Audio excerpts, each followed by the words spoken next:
Hey guys, gals, and non-binary pals, I'm your host Hannah, and this is Under the Scrubs.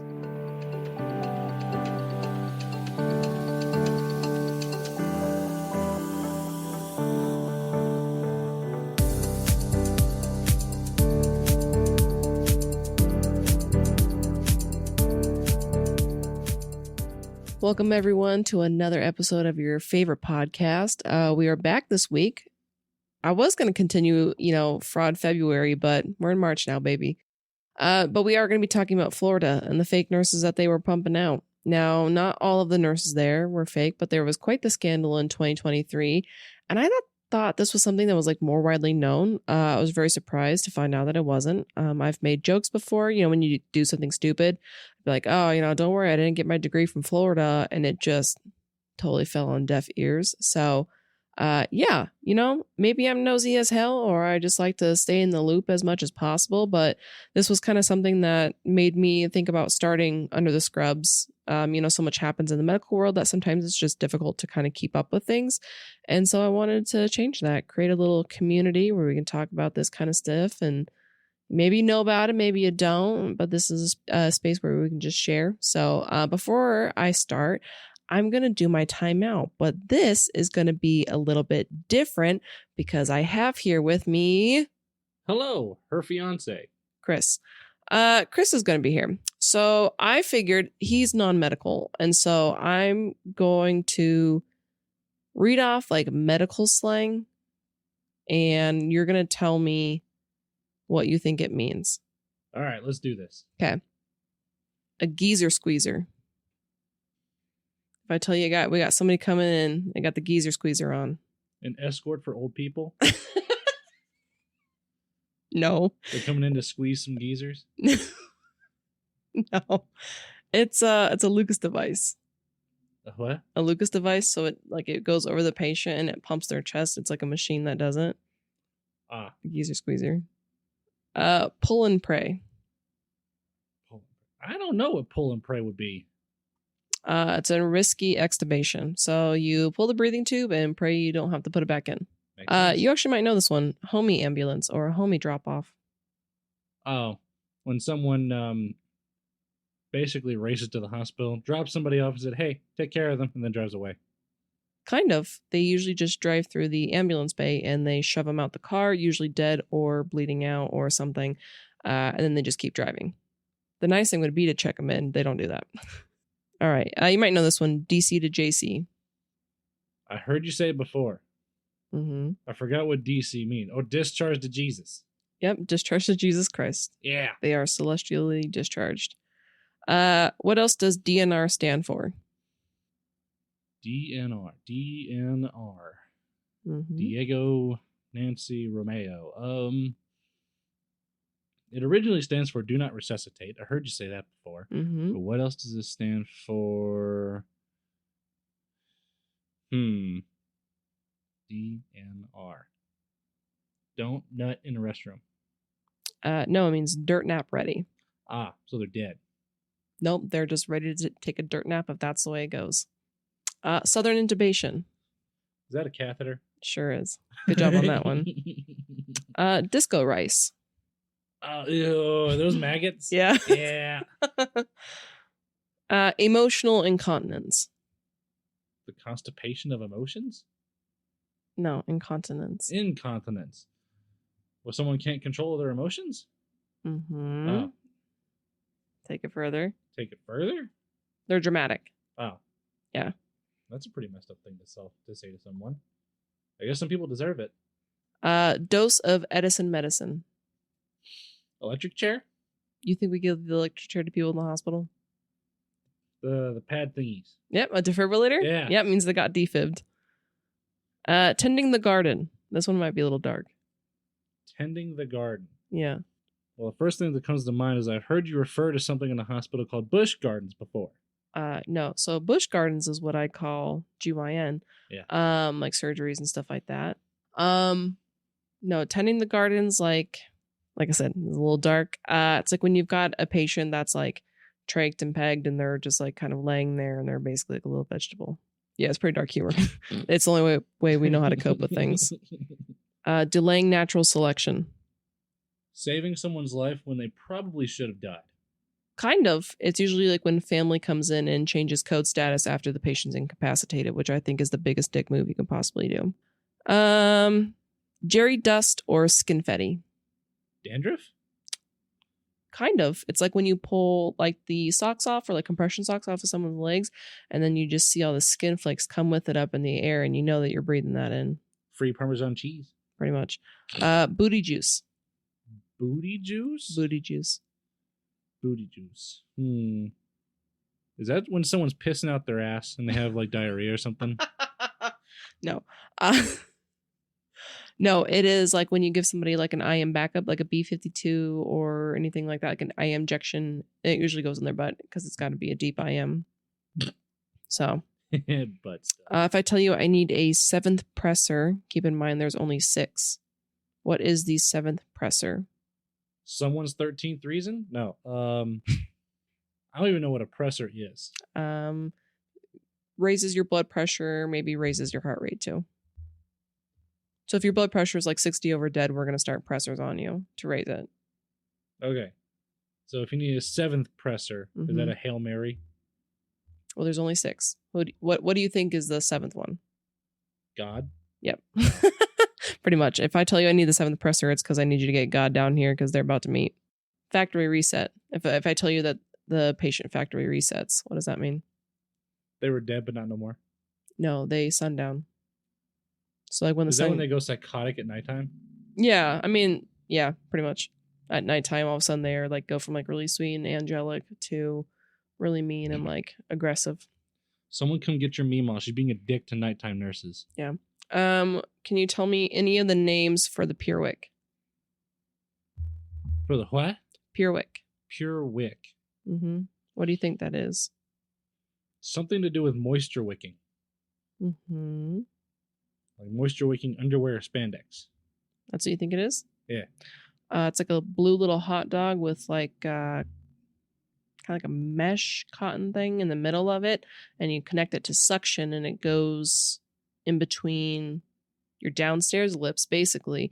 It's like for like an external catheter, but it's called a Pure Wick, or as anybody else calls it, a cooter canoe or a wop mop. That's my favorite. The forbidden glizzy. Yeah, the forbidden glizzy. Goddamn.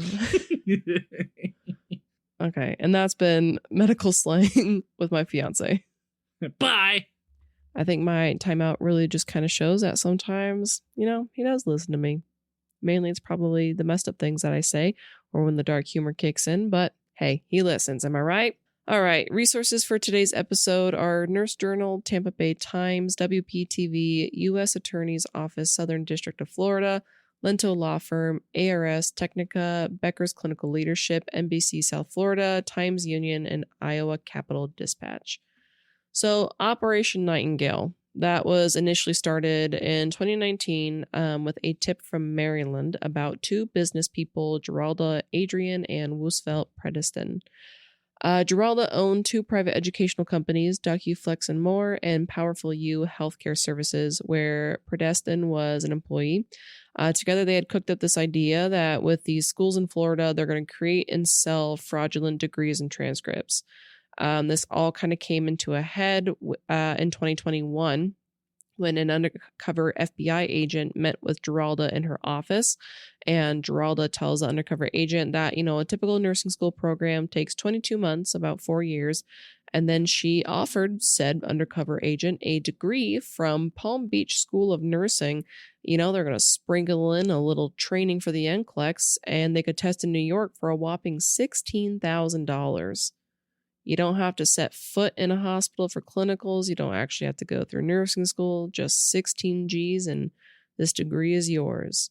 So they started building their case, and on January 25th, 2023, the U.S. Department of Health and Human Services Office of Inspector General, the FBI, and the Department of Justice carried out a multi-state operation to arrest the people that were involved in an alleged scheme that was selling these things. So the 5 states that were included in the search warrants were Delaware, New York, New Jersey, Texas, and Florida. More than 7,600 RNs and LPNs had purchased these fake diplomas that allow them to work for different healthcare organizations across several states. The suspect years were between 2016 and 2021.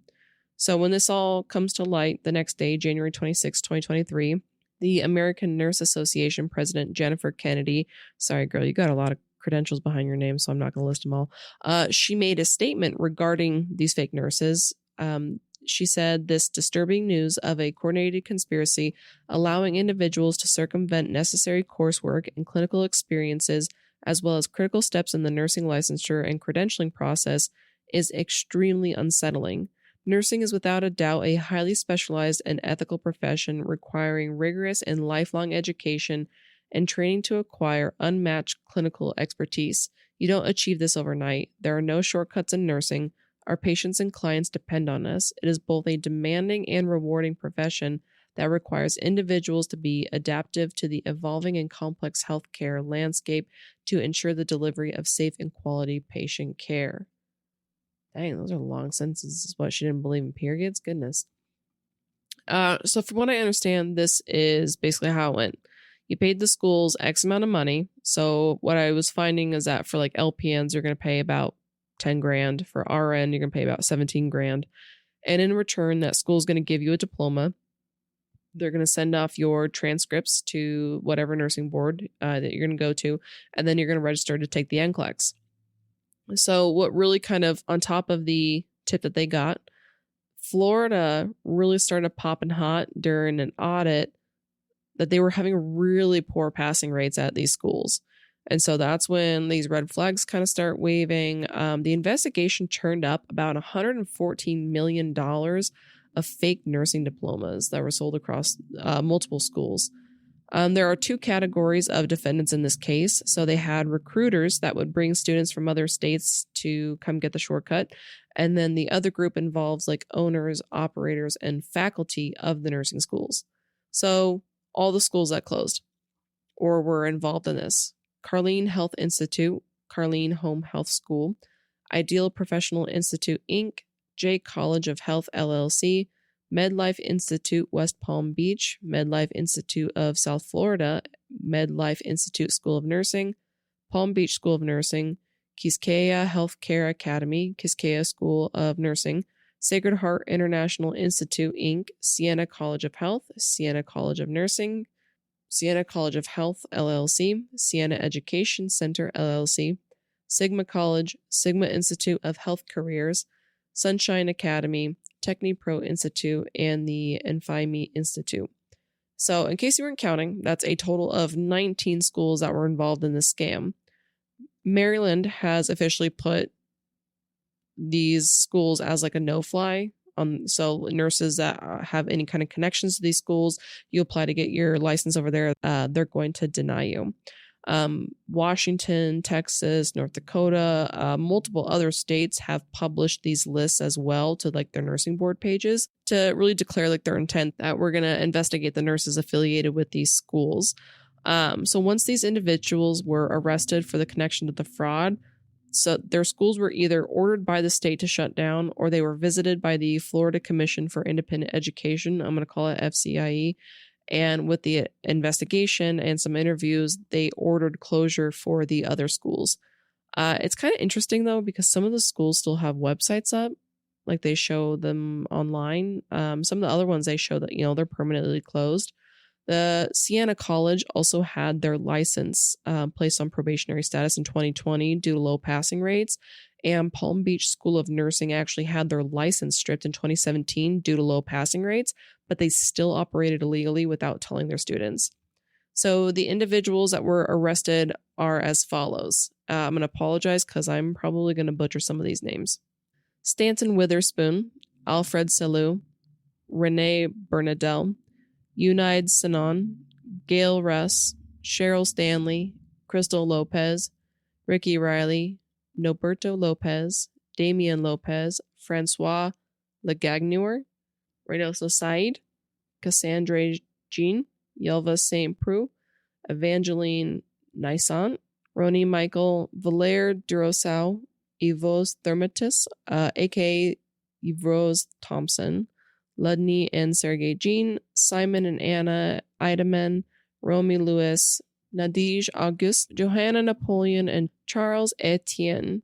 All of these individuals face up to 20 years in prison. Okay, so I heard all about this via social media. It was posted like some nursing group that I'm a part of, and the craziest thing is when this all started coming to a head, there was somebody that had posted in said Facebook group that was like, I'm still a nurse and I take care of my patients. I just did it a smarter way than you guys did, and that's why everyone's mad.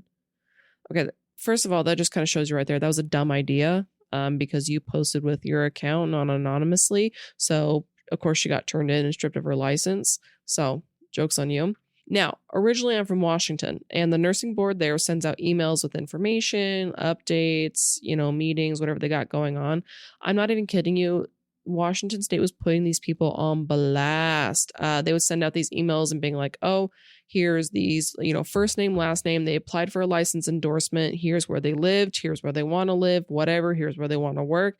And they were denied because they have credentials at the school that's, tied to Operation Nightingale. I mean, they were not playing around. So this just kind of keeps getting crazier, right? Because out of that 7,600 degrees that were issued, only like a little over a third actually passed the NCLEX and were able to get licensed. I think it was like 37%. So it's like 2,800 people who passed and they're out there.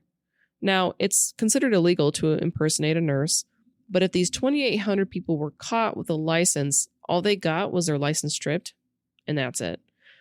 But how is that not impersonation? Like, they did zero of the work, education, clinical hours, absolutely nothing to become a nurse.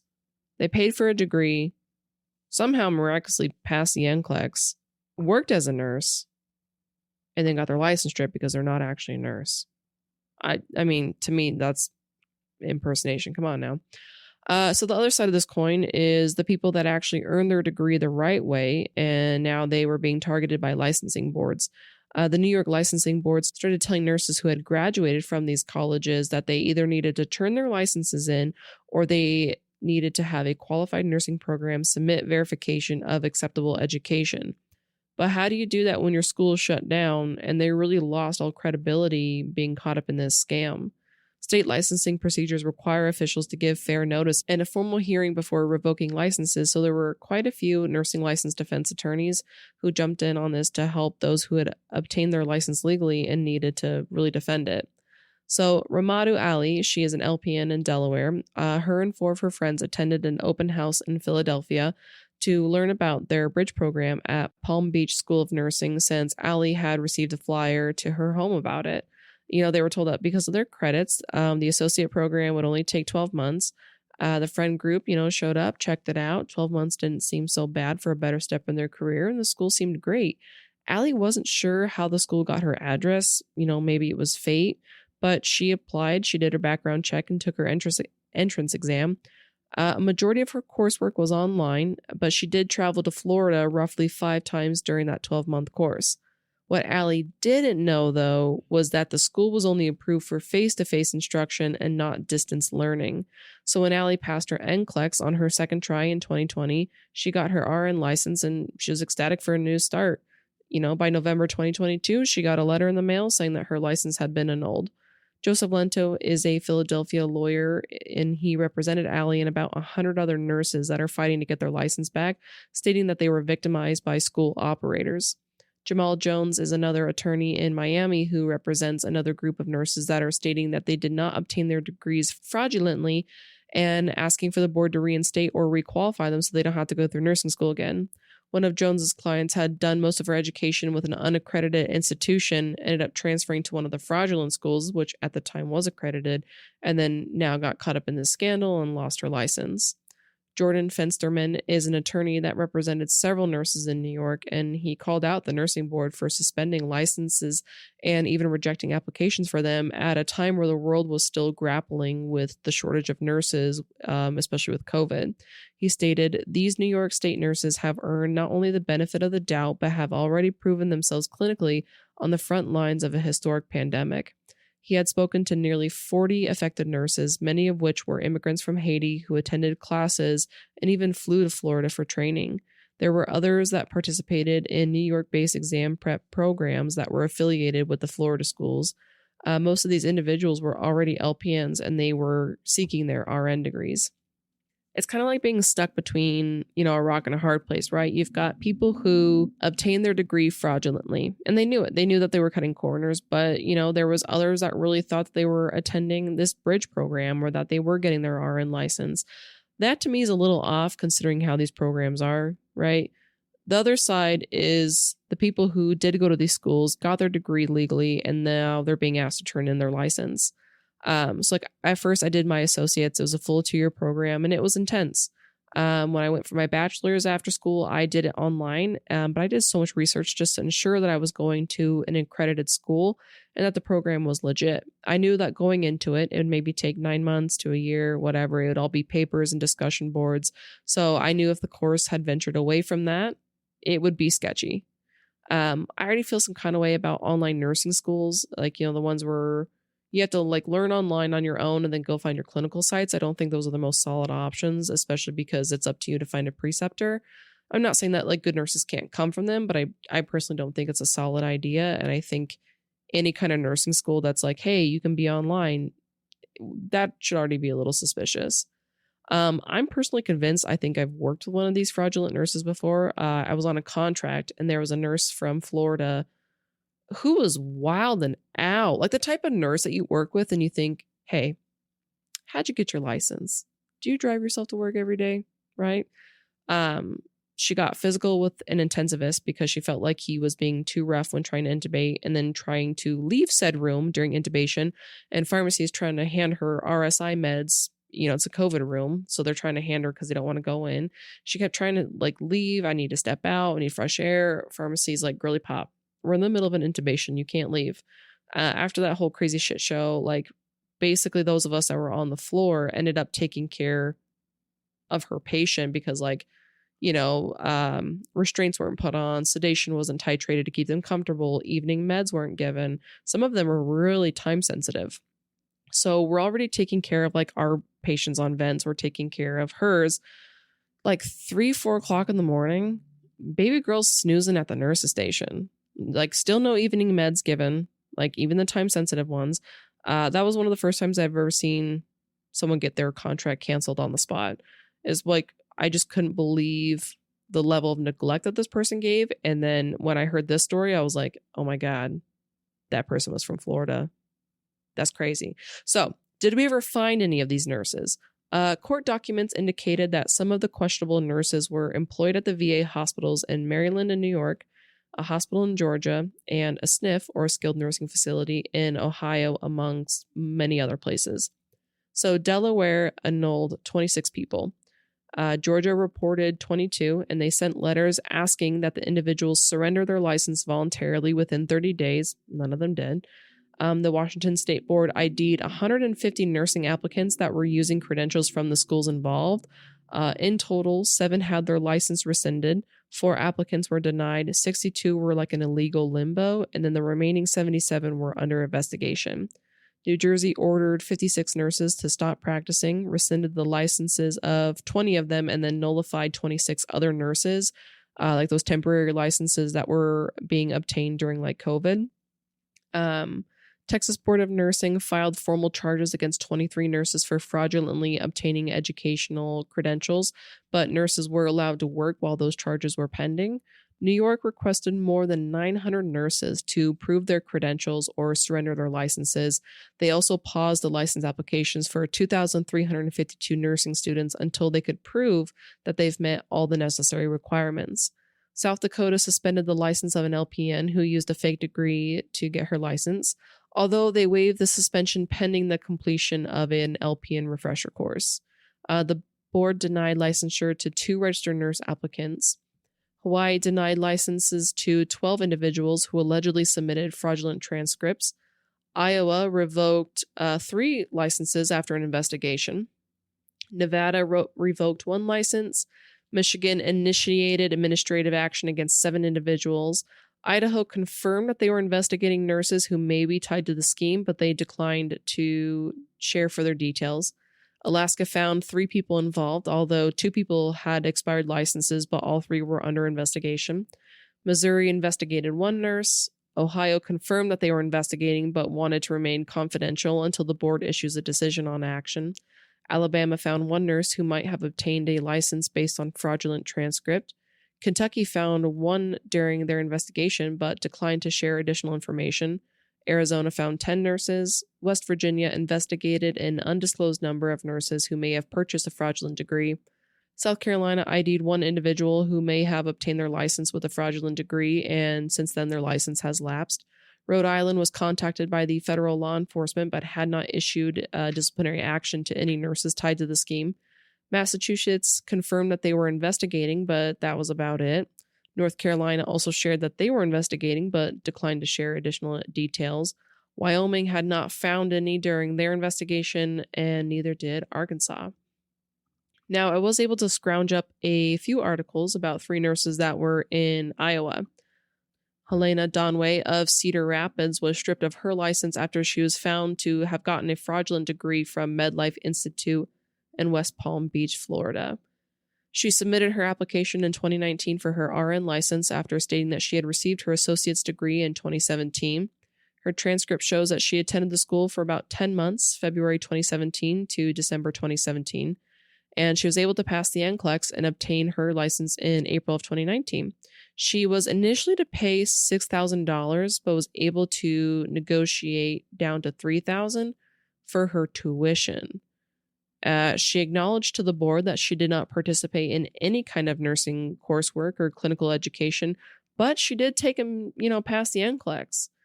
She worked for one of the largest nursing home operators in Iowa beginning to end of her career, and despite the fact that she did zero work for the degree, she told the board that she believed that her degree was legit. I'm sorry, Miss Ma'am. You thought the fact that you negotiated your tuition, little to no classroom instruction, you had random class schedules, and faculty using their personal emails instead of college emails was normal? Girl, be so for real right now. Ino Masango of West Des Moines filed for a LPN license in 2018, stating that he did his 17-month practical nursing education at National School of Nursing and Allied Health in Virginia. He was approved and got his license in April 2018. June 2020, he filed another application, but this time for his RN as he had graduated from Siena College of Health in June 2019. His transcript showed that he attended the school over a 15-month period. It took him a year to pass the NCLEX, but he finally got his license. And then 6 weeks later, that's when Operation Nightingale kicked in, and they said, hell no, bud.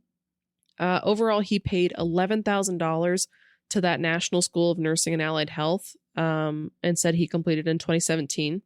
The board looked at him and they're like, well, why do your transcripts show a completion date of 2013, which predated the school's forced closure? The math ain't mathin', babes. He also reported paying $16,000 for his RN from Siena College. When further questioned by the board, he admits that he was initially kicked out of a previous community college for failing the course on mental health. He fully acknowledged that his LPN educational program was a single-day review course and that his RN program had no coursework, and he basically had to study on his own.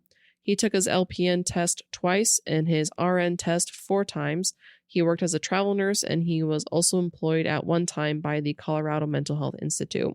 Okay, I don't know if this is Mammy or Mamie. I'm going to go Mammy. Mammy Soa Pei of Marion received her LPN license in 2019, and despite the fact that she had her license stripped because she went to a fraudulent school, in 2023 she tried seeking judicial review since she was found guilty of fraud in procuring a license by falsifying her applications, credentials, or other records submitted to the board. When questioned by the board, she said she couldn't remember any of the board members of the school, MedLife. She couldn't name any of the classmates, but she passed her NCLEX on the first try. She worked at Silver Oaks Nursing and Rehabilitation Center, formerly known as Willow Gardens Care Center.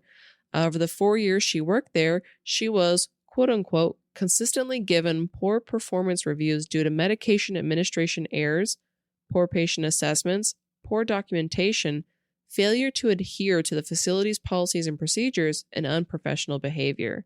When the board revoked her license, Pei had provided the board with multiple nonsensical answers regarding her understanding of the program or what she allegedly did there as a student. All right, then. Shout out to Iowa, though, for spilling the tea, because I'll tell you what, it's been difficult to find stories of like what's happened with these nurses, if they were caught.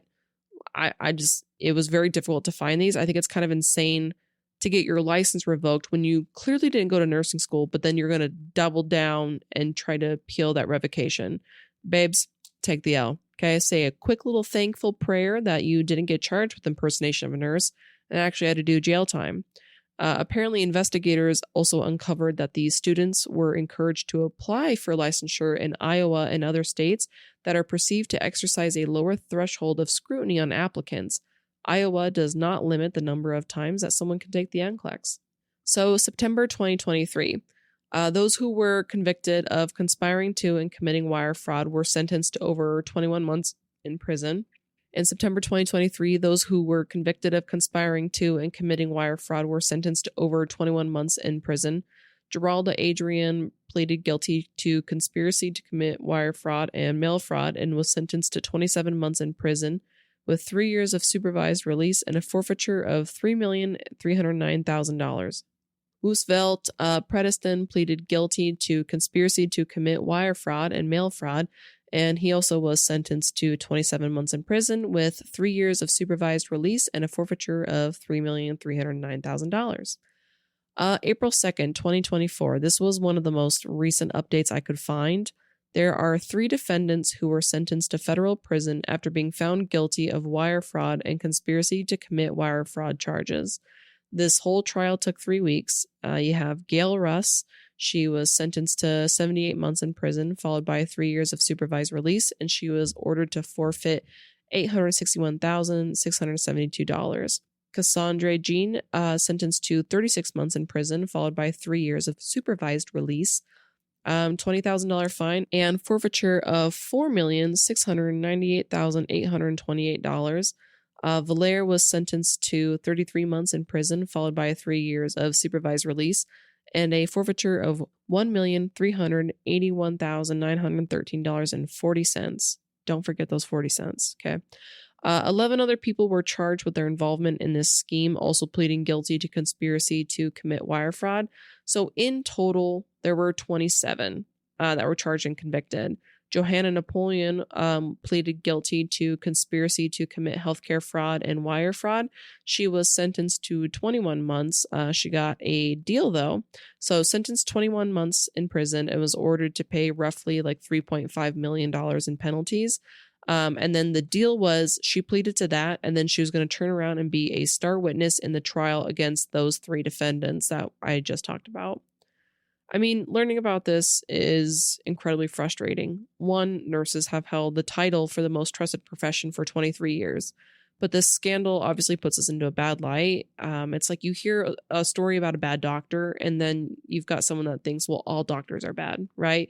And it's just shitty that these people thought that they could endanger the health and the wellness of our communities for thousands of dollars, and they just slept well at night over that. Not only that, it's been difficult with the research to find every single conviction, the confirmed nurses who were stripped of their licenses for being a fraud. I was only able to find those 3 in Iowa, but when you look up the criminal charges, you really only hear about the 3 that were found guilty in April of 2024. And then you'll find articles that talk about, the others are facing up to 20 years or that, they got 21 months. There's nothing that's really super consistent. Those articles were written in 2023 with 0 updates. Okay.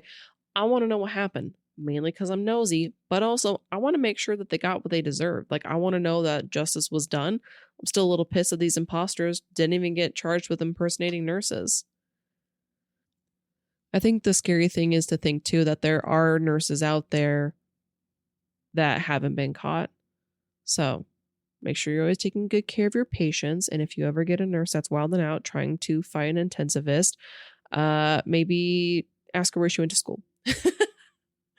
All right, friendships, we're going to wrap up Tuesday or whatever day you're listening to this.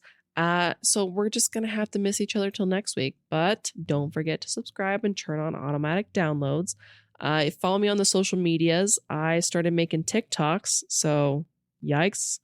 Next week, we're going to cover the debate over euthanasia or physician-assisted suicide, because I love a good controversial topic. So if you've got opinions you want to weigh in, you can DM me on Instagram. You can email me under the scrubs podcast at gmail.com. I'd love to hear from other people what their thoughts are, so I can include it in the next episode. All right. See you guys next Tuesday. Okay, love you. Bye.